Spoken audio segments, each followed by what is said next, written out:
Snacks fry பண்ணீங்க, ஆனால் மீந்து போன எண்ணெயை வீணாக்குறீங்களா?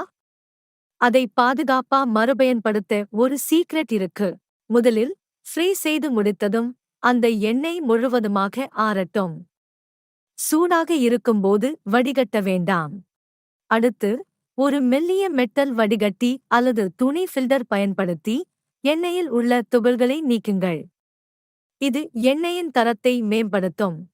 எண்ணெயை சேமிக்க அடர் நிற கண்ணாடி பாட்டில்களை பயன்படுத்துங்கள். இது வெளிச்சம் படுவதைத் தடுக்கும். மறுபயன்படுத்தும் போது அதே வகை உணவுகளுக்கு பயன்படுத்துங்கள். உதாரணமாக, காரமான பொருட்களை ஃப்ரை செய்த எண்ணெயை மீண்டும் காரமான பொருட்களுக்கே பயன்படுத்தலாம். ஒரு எண்ணெயை அதிகபட்சம் 2 முறைக்கு மேல் மறுபயன்படுத்துவதை தவிர்க்கவும். எண்ணெயின் நிறம் அடர் கருப்பாக மாறினால் அதை கண்டிப்பாக அப்புறப்படுத்திவிடுங்கள். இந்த டிப்ஸ் ஃபாலோ பண்ணீங்கன்னா எண்ணெய் ஸ்மெல் ஃப்ரீ, ஹெல்த் சேஃபா மறுபயன்படுத்த முடியும். இப்படி டெய்லி சமையல் ஹேக்ஸ் காக்க சப்ஸ்கிரைப் பண்ணுங்க.